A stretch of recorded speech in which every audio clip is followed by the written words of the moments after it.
Hello guys, finally আজ থেকে আমি শুরু করতেছি মাইনক্রাফট সার্ভাইভাল সিরিজ তোমাদের রিকোয়েস্টে। क्या बोला तूने? না মানে আমি নিজেই আমি তোমাদের দেখাবো কিভাবে খুব সহজেই রিচ হতে হয়। अबे जल्दी बोल, कल सुबह पनवेल निकलना है। সো তার জন্য প্রথমে আমাদের যা করতে হবে তা হচ্ছে একটা ভিলেজ খোঁজা। সো সার্ভাইভ করার জন্য আমার কিছু টুলস প্রয়োজন। সো তার জন্য কিছু উড কাটে নেই অ্যান্ড দেন হচ্ছে একটা ক্রাফটিং টেবিল অ্যান্ড একটা উডের পিকেস বানাই নেই অ্যান্ড তা দিয়ে কিছু কবলস্টোন কাটে কবলস্টোনের টুলস বানাই নিতে হবে, কারণ উডের টুলসের চাইতে কবলস্টোনের টুলস একটু বেটার। সো 16টার মতো কবলস্টোন কাটে আমি একটা পিকেস, একটা এক্স, একটা ফার্নিস এবং একটা স্যুট বানাই নিলাম। দেন আমি রেডি ভিলেজ খোঁজার জন্য। সো ভিলেজ খোঁজার সবচাইতে সহজ উপায় হচ্ছে যে কোনো এক ডিরেকশনে যাওয়া অ্যান্ড এক ডিরেকশনে যাইতে যদি দেখা যায় যে কোনো জায়গায় অনেকগুলো প্যামকিন পইরে আছে, তার চারপাশে ভিলেজ পাওয়ার চান্স সবচাইতে বেশি।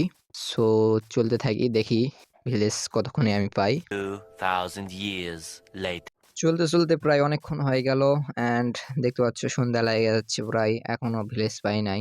দেখি কতক্ষণে ভিলেজ পাওয়া যায় অ্যান্ড ও মাই গড, এটার সামনে কি ভিলেজ! ফাইনালি গাইস আমি ভিলেজ পেয়ে গেছি। দেন দেখতে পাচ্ছ সন্ধ্যা লেগে গেছে। চলো ফাইনালি আমরা প্রথমে ঘুমাই নেই, দেন সকাল থেকে আমরা কাজ শুরু করে দেব।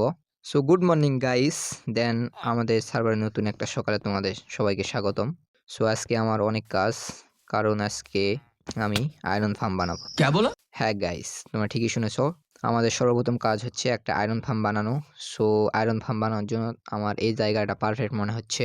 সো এই জায়গাটায় আমি আয়রন ফার্ম বানাবো অ্যান্ড সার্ভাইভ করার জন্য আমার কিছু ফুডের প্রয়োজন।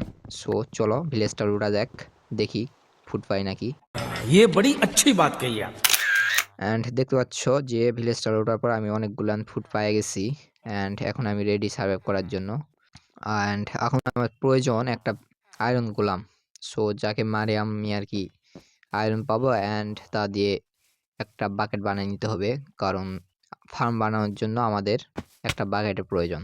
আমাদের সামনে দেখতে পাচ্ছি একটা আয়রন গোলাম। চলো আয়রন গোলামটাকে মারা যাক, দেন দেখি কয়টা আয়রন পাওয়া যায়। অ্যান্ড আয়রন গোলামকে মারা ডান। অ্যান্ড কয়টা দিচ্ছে? চারটা আয়রন দিছে। আমাদের বাকেট বানানোর জন্য 3টা আয়রন প্রয়োজন। চলো এবার ফার্ম বানানোর কাজটি শুরু করা যাক। সো ফার্ম বানানোর জন্য আমাদের 7x6 এর একটা প্ল্যাটফর্ম বানিয়ে নিতে হবে 1 ব্লক ডাউনের। সো দেখতে পাচ্ছ এইভাবে আর কি। অ্যান্ড তারপর হচ্ছে আরও 2 ব্লক ডাউন করতে হবে, তাহলে এরকম দেখতে হবে। সো এটা হচ্ছে 7x6 and down 3 block. So এখন আমাদের নিচে ভিলেজ রাখার জন্য একটা জায়গা বানিয়ে নিতে হবে। তার জন্য আমাদের 6 ব্লক ডাউন করতে হবে এভাবে অ্যান্ড ভিতরের দিকে আরও 5 ব্লক ভিতর পর্যন্ত কাইটা একটা রুম বানিয়ে নিতে হবে, যেখানে আর কি ভিলেজার অ্যান্ড জম্বি রাখার জন্য জায়গা বানাতে হবে। সো দেখতে পাচ্ছ আমি যেভাবে বানাচ্ছি সেভাবে আর কি বানাবা, না হলে সমস্যা হতে পারে আয়রনগুলো স্পন নিয়ে। সো আমি যেভাবে বানাচ্ছি সেভাবে বানাও। দেন দেখতে পাচ্ছ যে 3টা বেড লাগবে অ্যান্ড দুই দিকে 2টা স্ল্যাব, উপরে একটা ট্যাপডোর। দেন এই ব্লকে একটা বোট প্লেস করতে হবে, দেন একটা সিঁড়ি বানায় উপরের দিকে উঠতে হবে, যে সিঁড়ি দিয়ে আর কি আমাদের জম্বি ঢোকাইতে হবে ফার্মের মধ্যে। অ্যান্ড প্রত্যেকটা সিঁড়ির প্রত্যেকটা ব্লকে একটা করে টর্চ দিতে হবে, নাহলে এই ব্লকে আর কি আয়রনগুলো স্পন হবে অ্যান্ড ফার্ম আমাদের অকেজো হয়ে যাবে। সো দেখতে পাচ্ছ যে সিঁড়ি বানানো ডান অ্যান্ড ভিলেজার ঢোকার জন্য আমার এই জায়গায় একটু গর্ত কইরা নিতে হবে, যাতে আর কি ভিলেজার খুব সহজে নিচে যায়। দেন চলো আমরা ভিলেজার আনি। সো এই ভিলেজটা হচ্ছে খুব উঁচু জায়গায়, দেন চলো আনি। দেন দেখতে পাচ্ছ যে বুট প্লেস করছি। ভিলেজার উঠে গেছে গাইস, আমি বলছি না উঠবেই তো, উঠছে। চলো ভিলেজারটাকে নিয়ে যাওয়া যাক।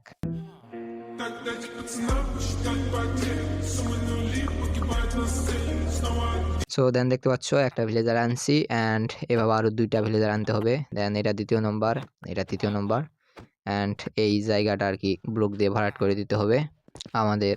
দেন ভরাট করে দেওয়া ডান অ্যান্ড আমাদের ফার্মের কিছু কাজ শেষ অ্যান্ড এখন আমাদের জম্বি ঢুকাতে হবে। সো গাইজ দুঃখিত আমি যে আমার ফার্মে জম্বি ঢোকানো ভিডিওটা তোমার দেখাতে পারি নাই অ্যান্ড দেখতে পাচ্ছ যে আমি জম্বিটা ঢুকাইছি অ্যান্ড দেখাতে পারি না, তার কারণ হচ্ছে আমার ভিডিওটা অফ হয়ে গেছিলো। সো তোমরা এই ট্যাপ ডোরে এই দিক দিয়ে আর কি একটা জম্বি ঢুকাবা, তাহলেই হবে। অ্যান্ড দেখতে পাচ্ছ জম্বি ঢুকানো মাত্রই আমার ফার্মে আয়রনগুলো স্পন হয়ে গেছে। সো এখন আমাদের কাজ হচ্ছে যে একটা কিলিং চেম্বার বানানো অ্যান্ড তার জন্য আমাদের ১ বাকেট লাভা লাগবে, যেটা আমি আসার সময় দেখছিলাম, সেখান থেকে আনছি আরকি। সো তোমরা ৫ টা সাইন বানায় নিবা অ্যান্ড হচ্ছে আমি যে ব্লকে আরকি প্লেস করতেছি, যেদিকে ৭ ব্লক আছে সেদিকে আরকি মাঝখানের ১ ব্লক বাদ দিয়ে ২ সাইডে ২ টা সাইন, দেন হচ্ছে নিচে একটা সাইন, তার সামনে একটা সাইন অ্যান্ড উপরে একটা সাইন দিয়ে মাঝখানে ব্লকে ১ বাকেট লাভা দিলেই আমাদের কিলিং চেম্বার ডান।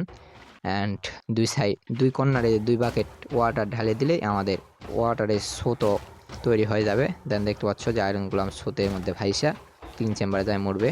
অ্যান্ড এখন আমাদের কালেকশন সিস্টেম বানিয়ে নিতে হবে। সো তার জন্য আমাদের প্রয়োজন ২ টা হপার এবং একটা চেস্ট। সো দেখতে পাচ্ছ ২ টা হপার অ্যান্ড একটা চেস্ট বানিয়ে নিছি। দেন লাভার বিপরীত পাশে এভাবে খুঁড়ে একটা চেস্ট প্লেস করতে হবে অ্যান্ড ভিতরে যাইয়া চেস্টের সঙ্গে কানেক্ট করে ২ টা হপার এভাবে প্লেস করবা, তাহলেই হবে। অ্যান্ড দেখতে পাচ্ছ যে কিছুক্ষণের মধ্যে আমার চেস্টে অনেকগুলো আয়রন জমা হয়ে গেছে। সো এই হচ্ছে আমার আয়রন ফার্ম অ্যান্ড আজকে মতো আমার প্রথম এপিসোড এখানেই শেষ। সো এই আয়রন ফার্মটা কেমন হয়েছে তোমরা অবশ্যই কমেন্টে বলবা। অ্যান্ড তোমরা চাইলে এই আয়রন ফার্মটা তোমাদের সার্ভারে বানাতে পারো, কারণ এটা আমার ফুললি কাস্টমাইজ করা একটা ফার্ম। এর ফার্মে কোনো রকম প্রবলেম হয় না আয়রন গোলাম স্পন নিয়ে। সো তোমরা যারা আমার চ্যানেল নতুন, চ্যানেলটা সাবস্ক্রাইব করে দিবা অবশ্যই। অ্যান্ড ভিডিওটা ভালো লাগলে একটা লাইক তো অবশ্যই করতেই পারো।